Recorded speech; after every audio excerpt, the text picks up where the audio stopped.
Władimir Maigret. Dzwoniące cedry Rosji. Anastazja. Księga 7. Energia życia. Ćwiczenia w teleportacji. Tak, Władimirze. Masz rację. Przy dzisiejszej świadomości ludzi to, co czyni Anastazja, wydaje się niewiarygodne, ale gdy osiągną świadomość i stan dany ludziom od zarania, to sami będą się śmiać ze swojego dzisiejszego niedowierzania. Opowiem Ci tylko o jednym ćwiczeniu, za pomocą którego będziesz mógł z łatwością teleportować swoje drugie ja. Będziesz mógł przenosić siebie do sąsiedniego miasta, państwa, a nawet do innej epoki. Potrafi to zrobić każdy, jeżeli tylko nie będzie leniwy. Pewnego dnia widziałeś, jak Anastazja w mgnieniu oka na Twoją prośbę przemieściła swoje ciało z jednego brzegu jeziora na drugi, a potem z powrotem je przeniosła. Nie ukrywała, w jaki sposób może to osiągnąć człowiek. Niezbędne jest, aby sobie wyobraził w myślach wszystkie komórki ciała. Takie najdrobniejsze, których nie widać pod mikroskopem. Rozproszył je swoją myślą w przestrzeni i wolą myśli wszystko złączył w jedność, ale w nowym miejscu. Efekt takiego dokonania szokuje wyobraźnię. Podobnego czynu potrafi dokonać ten człowiek, którego prędkość myślenia pozwala w jednym mgnieniu wyobrazić sobie dokładnie własne ciało. Wystarczy mikroskopijny błąd, a wtedy ty, rozproszywszy się, nie pozbierasz się na nowo. Robiłem to w swoim życiu tylko 3 razy, przygotowując się do tego nie krócej niż rok. Lecz teraz czegoś takiego nie mogę zrobić. Trochę się zestarzałem albo rozleniwiłem. Pamiętaj tylko, że nawet wnuczka, demonstrując z łatwością swoje przeniesienie, uprzedziła cię, że robić tego od tak, bez konieczności, nie wolno. Wyjaśniła też dlaczego, ale jednak przenosiła ciebie i siebie nieraz do różnych epok i miast. Widziałeś przy tym nowe otoczenie i odczuwałeś swoją obecność przy tych zdarzeniach. Czy dobrze mówię? Tak, właśnie tak było. Kiedy opisałem, jak Anastazja przeniosła siebie i mnie na inną planetę bez ciał, ciała pozostawały na Ziemi. Większość nie uwierzyła w możliwość dokonania czegoś takiego. Uwierzą, kiedy sami zaczną podobnie czynić. Zaraz cię nauczę, tylko słuchaj wnikliwie i spróbuj sobie uświadomić to, co ci powiem. Człowiek składa się z mnóstwa energii wypełniających jego istotę. Uczucia, myśli, wyobraźnia to też człowiek, lecz energie te są niewidoczne. Nie będziemy mówić, czy te składowe człowieka są materialne, czy też nie. W tym wypadku stopień ich materialności nie jest aż tak ważny. Ważne jest to, że one są i też są tobą, człowiekiem. Materialne ciało ludzkie to tylko jeden z wielu składników człowieka. Człowiek może żyć i bez materialnego ciała, ale wtedy należy go nazwać jakoś inaczej. Ciało materialne daje możliwość określania wzrokowo stopnia harmonijności w bilansie wszystkich danych mu energii. A teraz wyobraź sobie, że ty lub inny człowiek siłą swojej woli wszystkie energie, cały ich kompleks wzięliście i oddzieliliście od ciała, a potem przemieściliście do innej przestrzeni.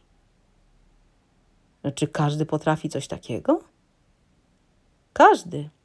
Częściowo tak się z nami dzieje podczas snu. Ale nie rozpraszaj się, słuchaj dalej.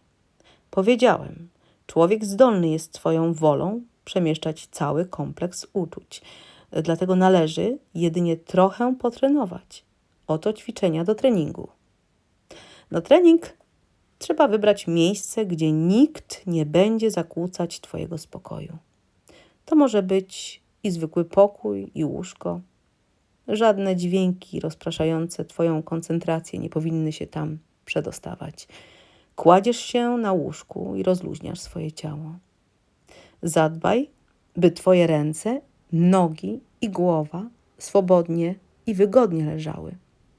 Następnie, nie poruszając się, lecz jedynie siłą woli, spróbuj skierować do ręki potok krwi większy niż do pozostałych części ciała. Nie od razu to się uda.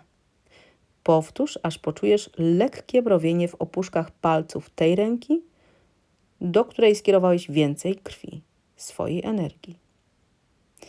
Takie próby należy wykonywać nie krócej niż 30 minut dziennie i robić to do czasu, aż będziesz mógł swobodnie kierować na swój rozkaz potok energii, krwi do jednej czy drugiej dłoni, do stóp.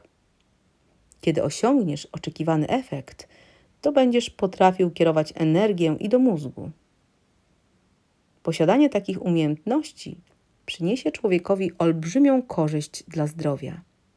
Na przykład trzeba zlikwidować jakąś krostkę lub wrzodzik na nodze, ręce czy na innej części ciała lub odżywić wypadające włosy. A najważniejsze, że ten człowiek będzie mógł dać dodatkową energię swojemu mózgowi. Dodam jeszcze, że aby osiągnąć takie umiejętności, kilka dni przed rozpoczęciem ćwiczeń treningowych nie wolno jeść produktów pochodzenia zwierzęcego. Jedzenie powinno być różnorodne, lekkostrawne i świeże, z eterami.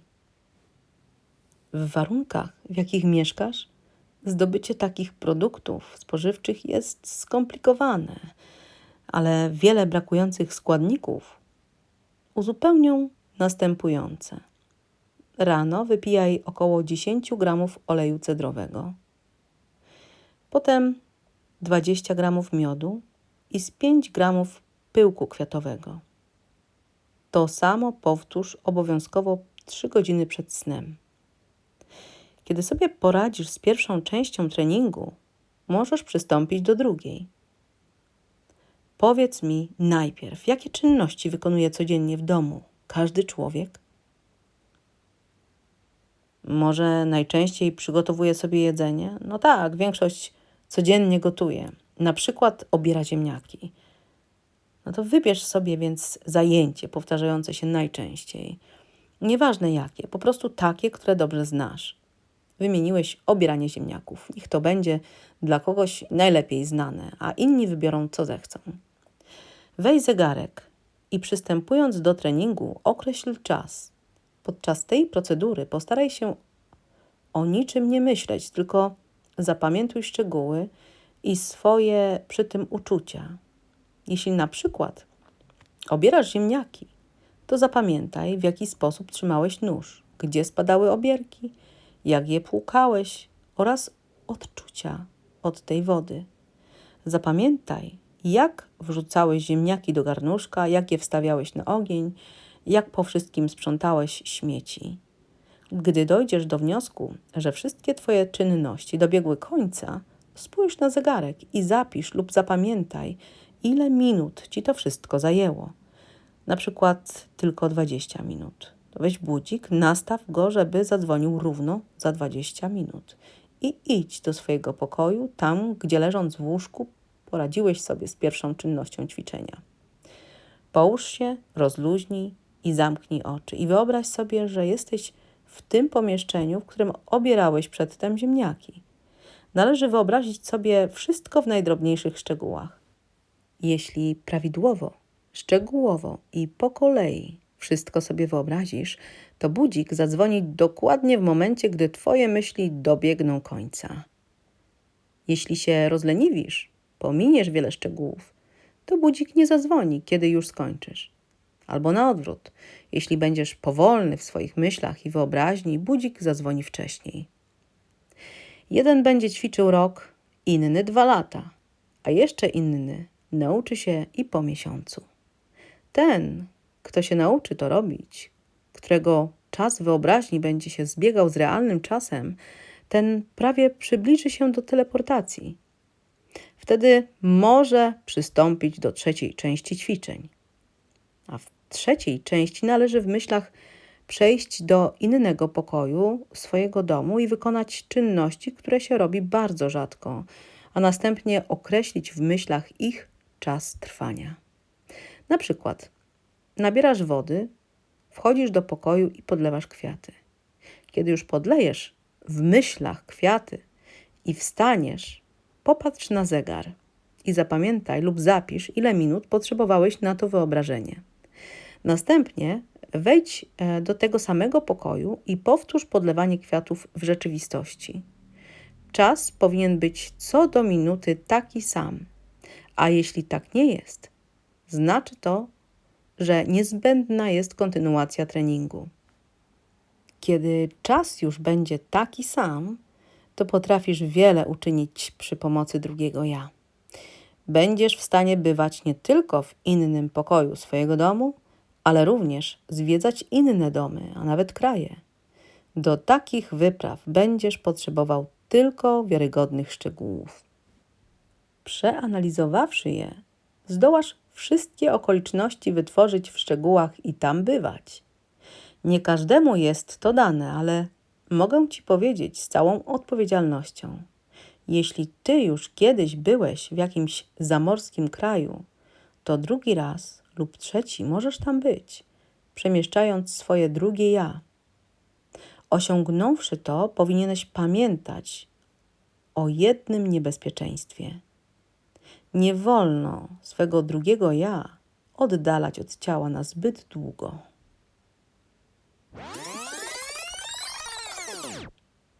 Opowiem Państwu dokładnie o tym niebezpieczeństwie. Z ciekawości przerobiłem te wszystkie ćwiczenia, o których opowiadał dziadek Anastazji. Kiedy osiągnąłem wyniki, próbowałem przemieścić, czyli teleportować swoje drugie ja na Cypr, do miasteczka Pafos, w którym już kiedyś byłem. Położyłem się w swoim gabinecie na tapczanie, rozluźniłem się i wyobraziłem sobie, jak pakuję rzeczy. Potem jadę na lotnisko, prysznic, idę na spacer nad morze. Wieczorna kawa, miejscowa muzyczka, a rano plaża, kąpiel w morzu. Wróciłem, czy ocknąłem się, ja nie wiem, jak to dokładnie powiedzieć, po 3 dobach. Ledwie się podniosłem z tapczanu. Ciało, delikatnie mówiąc, dawno już chciało do toalety, ale nikt go tam nie zaprowadził. Jeszcze ono chciało jeść, a nikt go nie nakarmił. Z trudem wstałem, spojrzałem na siebie w lustrze. Odbicie też mi się nie podobało. Policzki pokrywał 3-dniowy zarost, a twarz była obrażona i niezadowolona. A wtedy zrobiło mi się żal mojego ciała, porzuconego na 3 doby. Z tego wszystkiego wywnioskowałem. Ciało człowieka jest absolutnie bezsilne bez swojego drugiego ja. A może bez pierwszego ludzkiego ja? Chociaż bezsilne, to jednak jest najbardziej bliskie i kochane. Nie wolno więc go pozostawiać nawet dla wycieczki do zamorskiego kurortu. I jeszcze jedno. Kiedy wędrujesz bez ciała, to i uczucia Twoje są pełne i czujesz wodę morską i ciepło promieni słonecznych, ale ciało nie jest opalone. Na początku szkoda mi było czasu straconego na ćwiczenia, lecz następnie udało mi się wykorzystać swoje drugie ja z pożytkiem dla siebie. Do tego, żeby widzieć zdarzenia, które jeszcze nie miały miejsca. Takim sposobem napisałem kilka rozdziałów, które Wam przedstawię, moi czytelnicy.